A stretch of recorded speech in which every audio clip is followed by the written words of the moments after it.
প্রিয় বন্ধুরা, আশা করি আপনারা সকলে ভালো আছেন। আজকের ভিডিওতে আপনাদের আমি বলি আপনাদের বাসা বাড়িতে মিল ফ্যাক্টরিতে কারখানায় আপনারা কিভাবে থ্রি ফেজের লাইনগুলো করবেন।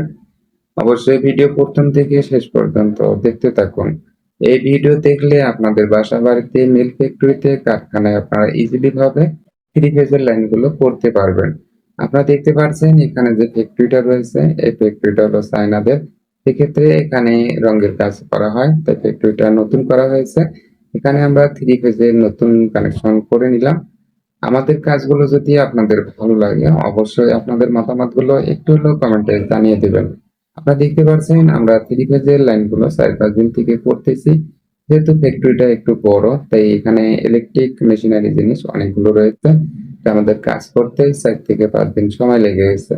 তাই আপনারা যখন বাসা বাড়িতে মিল ফ্যাক্টরি থ্রি ফেজের লাইন হোক সিঙ্গেল ফেজের লাইন হোক না কেন আপনারা করাবেন, অবশ্যই ভালো দক্ষ ইলেকট্রিশিয়ান দিয়ে কাজগুলো করে নেবেন। এতে করে কাজ আপনাদের কখনো মিস্টেক হবে না, কাজটা অনেকটাই নিরাপদ থাকবে। তো এখানে যেহেতু স্টোর রুম, তো স্টোর রুমে আমরা সুন্দরভাবে ডিস্ট্রিবিউশন বোর্ড বসিয়ে নিয়েছি। এর সাথে এখানে যে চেঞ্জ ওভার বসানো হয়েছে আপনারা দেখতে পাচ্ছেন। চেঞ্জ ওভারে থ্রি ফেজের আউটপুট ইনপুট লাইনগুলো আমরা সুন্দরভাবে কানেকশন করে নিয়েছি। এখানে যে জেনারেটরটা দেখতে পাচ্ছেন, জেনারেটরের যে আউটপুট লাইন আমরা চেঞ্জ ওভারে দিয়েছি। এখানে যে চেঞ্জ ওভার বসানো হয়েছে এটা 200 অ্যাম্পিয়ার।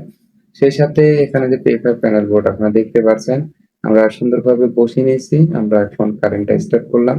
তো এখন আমরা দেখব আমাদের লাইনগুলো ঠিক আছে কিনা। আমরা চেক করতেছি আমাদের লাইনগুলো কোনো প্রকার সমস্যা নেই, আমাদের লাইন সম্পূর্ণ ঠিক আছে। পিএফআই প্যানেল বোর্ডের পিছনে আপনারা দেখতে পাচ্ছেন এখানে আমরা গ্রাউন্ডিং করে রাখছি। তো আপনাদের বাসা বাড়িতে মেল ফ্যাক্টরিতে আপনারা যখন ইলেকট্রিক কাজ করাবেন, সিঙ্গেল ফেজ হোক আর থ্রি ফেজই হোক, আপনারা অবশ্যই গ্রাইন্ডিংটা করে রাখবেন।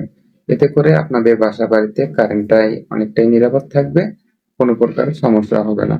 তো এখানে যেহেতু স্টোর রুম, এটা হলো থ্রি ফেজ লাইনের যে ডিস্ট্রিবিউশন বোর্ড বসানো হয়েছে, এই ডিস্ট্রিবিউশন বোর্ডের যে সাথে জেনারেটর রয়েছে, এই জেনারেটরের জন্যই আর কি স্টোর রুম এটা করা হয়েছে। তো অলরেডি আমাদের কাজগুলো করা শেষের দিকে। তো আমরা আজকে থেকে কাজ সম্পূর্ণ শেষ করলাম। তো লাইনটা আমরা চালু করে দিয়েছি। আমি তারপরে একটু করে চেক করে দেখতেছি আমাদের লাইনে কোনো সমস্যা আছে কিনা। তো আমরা যতটুকু দেখতে পারলাম আমাদের এখানে ওয়ারিং গুলো সম্পূর্ণ ঠিক আছে, কোনো প্রকার সমস্যা হয়নি। তো আমাদের লাইন স্টার্ট করে নিয়েছি। তো আপনারা যখন বাসা বাড়িতে মেল ফ্যাক্টরিতে কাজগুলো করাবেন অবশ্যই সুন্দরভাবে কাজগুলো করে নেবেন।